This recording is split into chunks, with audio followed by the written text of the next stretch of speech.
सारे निहाल हो जाते।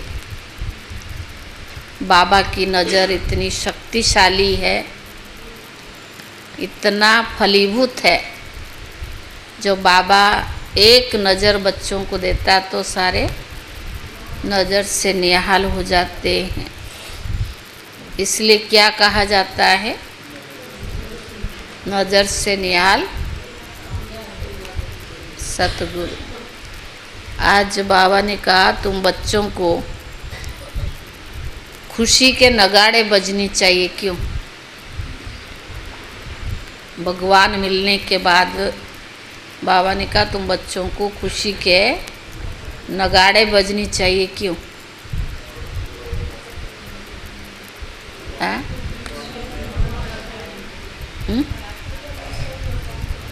पढ़ाता है। आज बाबा ने कहा, जैसे कल भी तो कहा ना, विश्व का मालिक बना रहा है, पर आज बाबा ने कहा बाबा हम बच्चों को लेने आया है। जाना चाहेंगे नहीं? भगवान हमें साथ ले जाएगा तो बाबा ने कहा कितनी खुश होना चाहिए। कोई मनुष्य को मदद करता है, साथ देता है, चाहे वो अल्प काल की सही, पर उसका भी हमको खुशी महसूस होता है ना। और ये तो सारा विश्व का रचयिता, विश्व नियंता भगवान, जो हमें बच्चों के रूप में चुना है, ब्राह्मण बनाया है।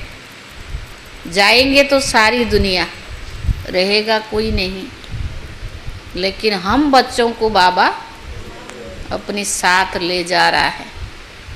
तो बाबा ने कहा बच्चों के अंदर सदैव खुशी का नशा रहना चाहिए। नशा क्यों नहीं रहता है? उसका आधार क्या है? घर याद। नशा इसलिए भी नहीं रहता कि ज्ञान बुद्धि में स्पष्ट नहीं बैठा है। नहीं तो बाबा सवेरे सारी दुनिया सोई पड़ी है, हम बच्चों को बाबा ना जाने कितना भरपूर कर देता है। अगर हमारा अमृत बेला पावरफुल है तो सारा दिन हमारा महसूस था ना। बाबा हम लोग जब ज्ञान में आए तो दादी संदेशी कहा करते थे कि अमृत बेला मिस किया तो आपका कई घंटों नहीं कई वर्ष मिस हो जाता है। संगम युग बहुत वैल्यूबल है। हम ना जाने समय को कैसे बर्बाद करते हैं, पर ज्ञान मार्ग में दूसरों को नहीं देखना है, अपने को देखना है। अगर अपने को खुश रखना है, अपने जीवन बनानी है, तो मूल आधार क्या? अमृत बेला बाबा के साथ हमारा। क्योंकि बाबा हमें नज़र से निहाल कर देता है ना। जो भगवान की नज़र से निहाल हो जाते हैं उसको किसका नज़र भी नहीं लग सकता है। सारे मीठे बच्चे बाप एक नज़र मिलने से सारे विश्व के मनुष्य मात्र निहाल हो जाते हैं। मीठे बच्चे बाप की एक नज़र मिलने से सारे विश्व के मनुष्य मात्र निहाल हो जाते हैं। इसीलिए कहा जाता है नज़र से निहाल। इसलिए ज्ञान मार्ग में दृष्टि का महत्व है, नज़र से निहाल। प्रश्न है, तुम बच्चों के दिल में खुशी के नगाड़े बजने चाहिए। क्यों?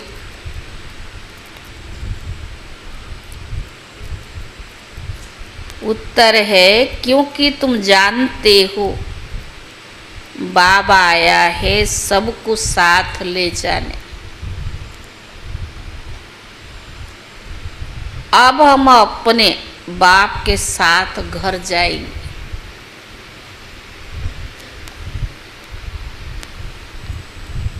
अब हम अपने बाप के साथ घर जाएंगे।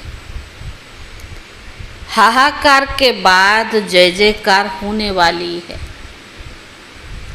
हाहाकार के बाद जय जयकार होने वाली है।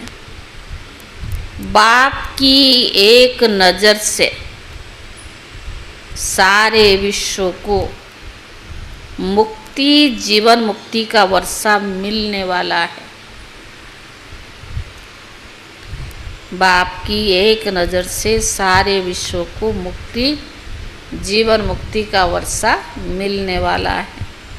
सारी विश्व निहाल हो जाएगी, सारी विश्व निहाल हो जाएगी। ओम शांति। रूहानी शिव बाबा बैठ अपने रूहानी बच्चों को समझाते हैं। यह तो जानते हो कि तीसरा नेत्र भी होता है। बाबा जानते हैं सारी दुनिया की जो भी आत्माएं, सबको मैं वर्षा देने आया हुआ हूँ। बाप के दिल में है तो वर्षा याद होगा ना। अगर बाबा दिल में है तो क्या याद रहेगा? वर्षा। लौकिक बाप की भी दिल में वर्षा ही याद होगा।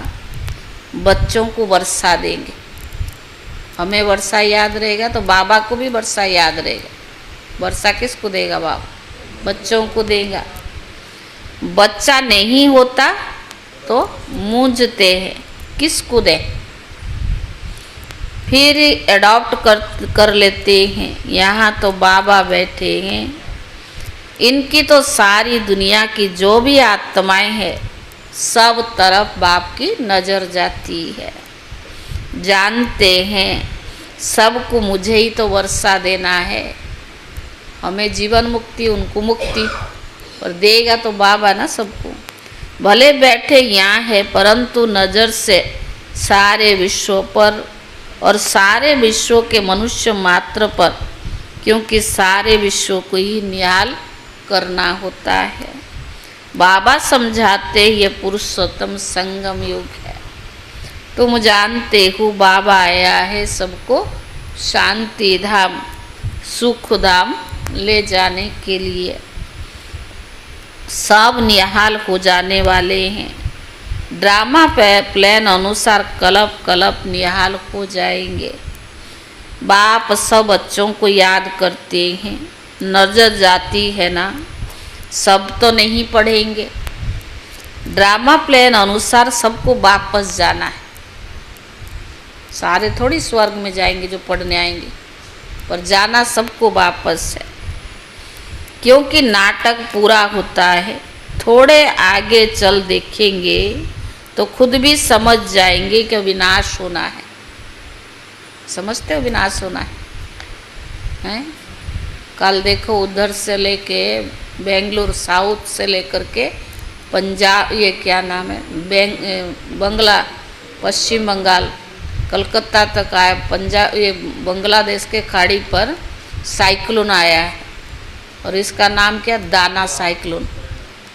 पता नहीं कितने मुश्किलात उन लोगों को होती हैं। हमारे तो घर के पास ही 3 किलोमीटर से समुद्र है, लौकी घर। वो तो कह रहे हम 3 दिन से दरवाजे ही नहीं खोलते हैं।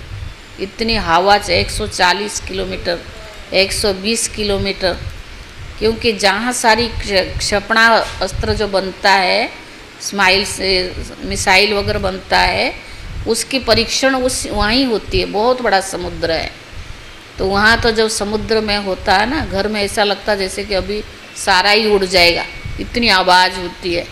समुद्र जब गरजता है ना, बहुत आवाज़ होती है उसकी।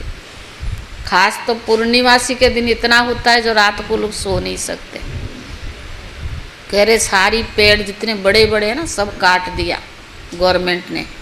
500 ट्रेन रद्द कर दिया और 300 फ्लाइट रद्द की गई है। कलकत्ता, भुवनेश्वर, बेंगलोर, ये सब के फ़्लाइट रद्द किया गया, क्योंकि मुश्किल है ना, बहुत हवा चलता है। आता तो है उस साइड में, एक साल में एक आधी बार तो होता ही है, पर 5-6 दिन पहले उनको बहुत मुश्किल हो जाती है। अभी भी वो लोग सवेरे कह रहे थे बहुत हवा, हम निकल नहीं सकते, दरवाज़ा खोल नहीं सकते। मकान भी मजबूत नहीं है ना, पूरा उड़ा ही ले जाएगा वो। इसीलिए वहाँ लोग शीशे की दरवाज़ा ज़्यादा बनाते हैं। खिड़की बगैर शीशे की होती है ताकि नुकसान ना हो। तो बाबा ने कहा क्योंकि नाटक पूरा होता है, आगे चलकर खुद भी समझ जाएंगे विनाश होगा। अब नई दुनिया की स्थापना होती है, क्योंकि आत्मा फिर भी चैतन्य है ना, तो बुद्धि में आ जाएगा बाबा खुद आया हुआ है, पैराडाइज स्थापन होगा और हम शांति धाम में चले जाएंगे। सबकी गति होगी ना, बाकी तुम्हारी सदगति होगी। अभी बाबा आया हुआ है, हम स्वर्ग में जाएंगे, जय जयकार हो जाएगी। अभी बहुत हाहाकार दुनिया में, देखो ना, त्यौहार जैसे आप पहले मनाते तभी है, हाहाकार लगी पड़ी है। कहाँ अकाल पड़ रहा है, कहाँ लड़ाई चल रही है, कहाँ भूकंप होता है, हजारों मरते रहते हैं, मौत भी तो होती रहती है ना। सतयुग में ये बातें होती नहीं, बाबा जानते हैं। अब मैं जाता हूँ, फिर सारे विश्व में जय जयकार हो जाएगी। मैं भारत में ही तो जाऊँगा, सारे विश्व में भारत जैसे गांव है, बाबा के लिए गांव ठहरा, बहुत थोड़े मनुष्य होंगे। सतयुग में सारी विश्व जैसे एक छोटा सा गांव था। अभी तो कितनी वृद्धि हो गई है, बाबा की बुद्धि में तो सब है ना। अब इस शरीर द्वारा बच्चों को बाबा समझा रहे, ब्रह्मातन से तुम्हारा पुरुषार्थ वही चलता है जो कल्प पहले चलता था। बाबा भी कल्प वृक्ष का बीज रूप है, वह है कार्पूरियल झाड़, ऊपर में है इन कार्पूरियल झाड़। तुम जानते हुए कैसे बना हुआ है, यह समझ और कोई मनुष्य में है नहीं। बेसमझ और समझदार का फर्क देखो ना। कहाँ समझदार स्वर्ग में राज्य करते, उसको कहा जाता है सचखंड, हेवन। अभी तुम बच्चों को अंदर में बड़ी खुशी होनी चाहिए, बाबा आया हुआ है। यह पुरानी दुनिया जरूर बदलेगी। जितना जितना जो पुरुषार्थ करेंगे उतना ऊंच पद पाएंगे। बाबा तो पढ़ा रहे हैं ना, यह तुम्हारी स्कूल है और धीरे धीरे बहुत वृद्धि को पाएगी, बहुत हो जाएंगे। सबका स्कूल इकट्ठा थोड़ी होगा, इतने रहेंगे कहाँ। तुम बच्चों को याद है, अभी हम जाते हैं सुख धाम।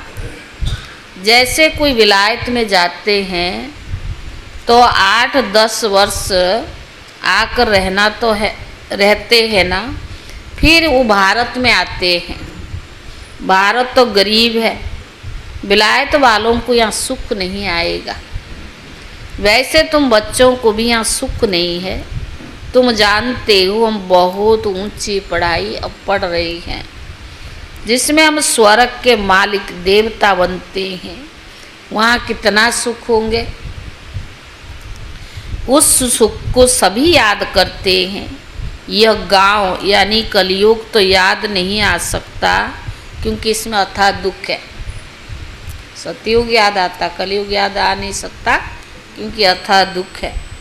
इस रावण राज्यपति दुनिया में आज अपरम अपार दुख है और कल अपरम अपार सुख होंगे। हम योग बल से अथाह सुख वाली दुनिया स्थापन कर रही हैं। यह राजयोग है ना। बाबा कहते मैं तुमको राजाओं का राजा बनाता हूँ। तो ऐसा बनाने वाले टीचर को भी याद करना चाहिए। तो बाबा ने कहा टीचर बिगर बैरिस्टर इंजीनियर आदि थोड़ी बन सकते हैं। यह फिर नई बात है। आत्माओं को योग लगाना है परमात्मा बाप के साथ, जिससे बहुत समय अलग रहे। बहुकाल क्या है वह भी बाबा आप पे ही समझाते रहते हैं। मनुष्य तो लाखों वर्ष आयु कह दे, बाबा कहते नहीं, यह तो 5000 वर्ष का है। तो बाबा ने कहा तुम पहले पहले बिछड़े हो, फिर आकर तुम ही पहले मिलते हो। बाकी तो परम धाम रहेंगे ना। जो सतयुग में आने वाली आत्मा है वो पहले आएंगी। तुमको ही पुरुषार्थ करना है। मीठे मीठे बच्चे, तुमको कोई तकलीफ नहीं देता बाबा कोई तकलीफ। सिर्फ कहते अपने को आत्मा समझ, मुझ बाप को याद करो। जीव आत्मा है ना, आत्मा अविनाशी है, जीव विनाशी है। आत्मा एक शरीर छोड़कर दूसरा लेती है। आत्मा कभी पुरानी नहीं होती है। वंडर है ना, पढ़ाने वाला भी वंडरफुल है और पढ़ाई भी वंडरफुल है। बाबा निराकार ब्रह्मा तन में पढ़ाता, वो भी वंडरफुल है और पढ़ाई भी वंडरफुल है। किसको भी याद नहीं, भूल जाती है आगे जन्म में क्या पढ़े थे। किसको कुछ याद है क्या? पिछले जन्म में आपको कितना पढ़ा, आपको याद है? इस जन्म में तुम पढ़ते हो पर रिजल्ट तुमको नई दुनिया में मिलेगी। हम नई दुनिया में जाने वाले हैं, यह याद रहे तो भी हम नई दुनिया में जाने वाले, ये याद रहे तो भी, तभी बाप की याद भी रहेगी। याद के लिए बाबा अनेक उपाय बताते हैं। बाबा बाप भी है, टीचर भी है और सतगुरु भी है। तीनों रूप में याद करो। बाबा युक्तियाँ कितनी दे रही याद करने की, परंतु माया भुला देती है। आज जो नई दुनिया स्थापन, बाप जो नई दुनिया स्थापन करते हैं, बाबा ने ही बताया है यह पुरुषोत्तम संगम युग है। ये याद करो, फिर भी याद क्यों नहीं कर सकते हो? बाबा ने कहा कौन सा युग है, फिर क्यों नहीं याद कर सकते? युक्तियाँ बतलाते याद की, फिर साथ साथ कहते भी है माया बड़ी दुस्तर है, घड़ी घड़ी तुमको भुला देगी, देह अभिमानी बना देगी। इसलिए जितना हो सके याद में रहो। उठते बैठते चलते फिरते देह के बदले अपने को आत्मा समझो। यही तो मेहनत है। आत्मा समझेंगे तो सारे झगड़ा ही खत्म है ना। बॉडी कॉन्शियस है तभी अहंकार भी आता है और विकार भी आते हैं। तो बाबा ने कहा अगर देही अभिमानी रहेंगे तो बाबा ने कहा देह नहीं, देह के बदले अपने को देही समझो। पर इसी में ही मेहनत है। नॉलेज तो बहुत सहज है। सब बच्चे कहते याद ठहरती नहीं है। तुम बाबा को याद नहीं करते हो, माया फिर अपनी तरफ खींच लेती है। इस पर भी एक खेल बना हुआ है। तुम भी समझते हो हमारा बुद्धि योग जो बाबा के साथ और पढ़ाई की सब्जेक्ट में होना चाहिए। बाबा ने कहा तो तुम भी समझते हो जो हमारा बुद्धि योग बाबा के साथ और पढ़ाई में होना चाहिए, वो नहीं है। भूल जाते हो ना, परंतु बाबा कहते तुम्हें भूलना नहीं चाहिए। वास्तव में इन चित्रों की भी दरकार नहीं है, परंतु पढ़ाने समय कुछ तो आगे चाहिए ना। कितने चित्र बनते रहते हैं। पांडव गवर्नमेंट के प्लान देखो कैसे हैं और उस गवर्नमेंट की प्लान कैसी है। तुम समझते हो नई दुनिया में सिर्फ भारत ही था, बहुत छोटा था। सारा गवर्नमेंट की बाबा ने कहा सारा भारत विश्व का मालिक था। Everything new. दुनिया तो एक ही है, एक्टर्स भी वही है, चक्कर फिरता जाता है। तुम गिनती करेंगे इतने सेकंड, इतने घंटे, इतने दिन, वर्ष पूरे हुए, फिर चक्कर फिरता रहता है। आजकल करते करते 5000 वर्ष पूरा हो गया। आजकल करते करते 5000 वर्ष पूरा हो गया। सब सीन सिनेरिया खेल पाल होते आते हैं। कितना बड़ा ये बेहद का झाड़ है। झाड़ के पत्ते पत्ते भी गिन नहीं सकते। ये झाड़ है ना, इसका फाउंडेशन देवी देवता धर्म है। फिर 3 ट्यूब्स यानी 3 धर्म मुख्य निकलते हैं। बाकी झाड़ पत्ते कितने ढेर है। तो बाबा ने कहा इस समय सब धर्मों के झाड़ वृद्धि को पा चुका है। यह बेहद का बड़ा झाड़ है। यह सब धर्म फिर नहीं रहेंगे। अभी सारा झाड़ खड़ा है, बाकी फाउंडेशन है नहीं। बनियन ट्री का मिसाल बिल्कुल एक्यूरेट है। यह एक ही वंडरफुल झाड़ है। बाबा ने दृष्टांत भी ड्रामा में रखा है समझाने के लिए। फाउंडेशन है नहीं ना, तो यह समझ की बात है। बाबा तुमको कितनी समझदार बनाया है।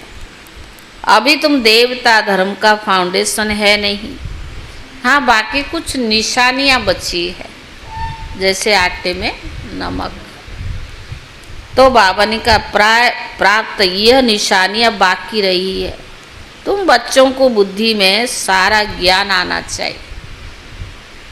बच्चों के बुद्धि में सारा जितना बाबा ज्ञान समझाता है। बाबा की भी बुद्धि में नॉलेज है ना, तुमको भी सारा नॉलेज देकर बाबा आप समान बना रही हैं।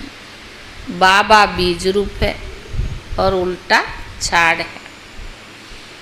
यह बड़ा बेहद का ड्रामा है। अभी तुम्हारी बुद्धि ऊपर चली गई है। तुमने बाप को और रचना को जान लिया है। भले शास्त्र में ऋषि मुनि कैसे जानेंगे।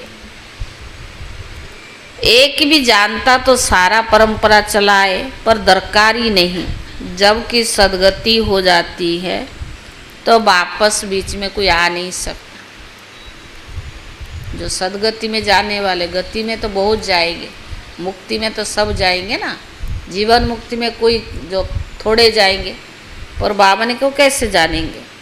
नाटक पूरा तब तक सब एक्टर्स यहाँ होनी चाहिए। तो परम धाम है, तो सारी परम धाम खाली हो जाएंगी, फिर जाना शुरू करेंगे। पहले से तो नहीं बैठ जाएंगे ना। तो बाप सारी नॉलेज देते हैं। ये वर्ल्ड का चक्कर कैसे रिपीट होता है। सतयुग, त्रेता, द्वापर, कलयुग। फिर संगम होता है। गायन है, परंतु संगम कब होता है किसको भी पता नहीं है। तुम बच्चे समझ गए हो कि 4 युग है। यह लिप युग है। इनको मिड गेट कहा जाता है। श्री कृष्ण को भी मिड गेट दिखाते हैं। यह है नॉलेज को मोड़ तोड़ कर भक्ति में क्या क्या बना दिया है। ज्ञान का सारा सूत मुंझा हुआ है। उनको समझाने वाला एक ही बाप है। प्राचीन राजयोग सिखलाने के लिए विलायत में जाते हैं। वह तो है ना प्राचीन अर्थात पहला। सहज राजयोग सिखलाने वाले बाप आए हैं। कितना अटेंशन रहता है। तुम भी अटेंशन रखते हो कि स्वर्ग स्थापन हो जाए। आत्मा को याद आता है ना।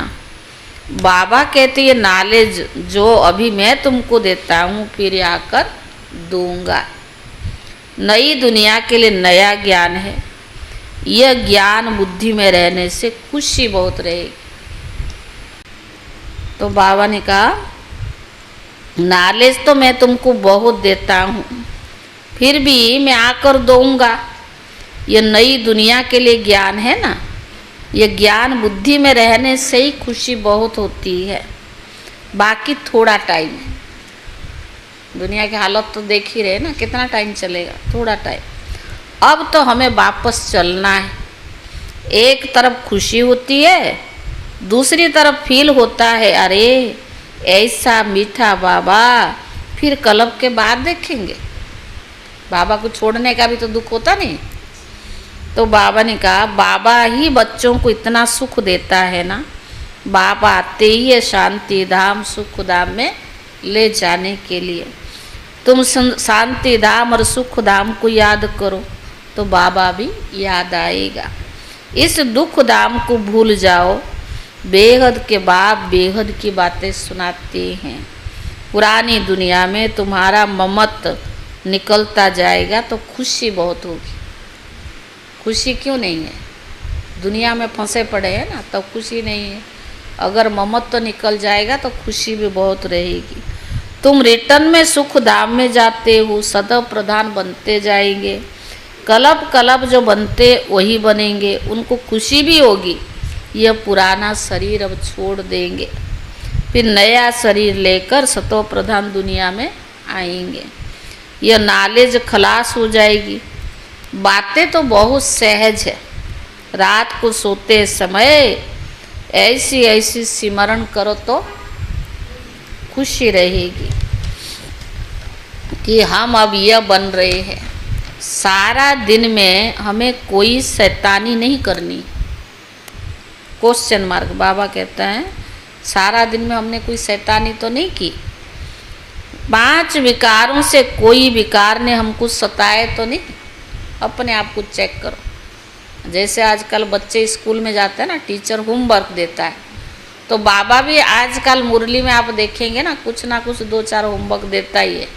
आप सारा दिन में ये चेक करो, लोभ तो नहीं आया, किसको सताया तो नहीं, किसी को दुख तो नहीं दिया, कोई तो लोभ तो नहीं आया। हाँ, अपने ऊपर जांच रखनी है। बाबा ने कहा अपने ऊपर जांच रखनी है। अच्छा मीठे मीठे सिखिले दे बच्चों प्रति, माता पिता बाप दादा का याद प्यार और गुड मॉर्निंग। रूहानी बाप की रूहानी बच्चों को नमस्ते। रूहानी बच्चों की तरफ से रूहानी बाप दादा को याद प्यार और नमस्ते नमस्ते। धारणा के लिए मुख्य सार। दिवाली का भोग जो है ना गुरुवार को लगेगा, मेरे ख्याल 31 तारीख है। कह रही 1 तारीख को शायद अमावस्या, पता नहीं क्या है कुछ है। आजकल हर चीज़ में 2 दिन भी कर देते हैं, लेकिन सब जगह हमारे यज्ञ में 31 तारीख को ही भोग लगे और गुरुवार का दिन पड़ता है। धारणा के लिए मुख्य सार। पहला, योग बल से अथाह सुख वाली दुनिया स्थापन करनी है।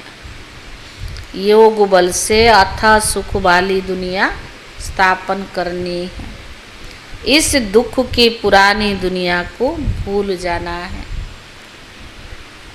इस दुख की पुरानी दुनिया को भूल जाना है। खुशी रहे कि हम सचखंड के मालिक बन रहे हैं। खुशी रहे हम सचखंड के मालिक बन रही हैं। दूसरा,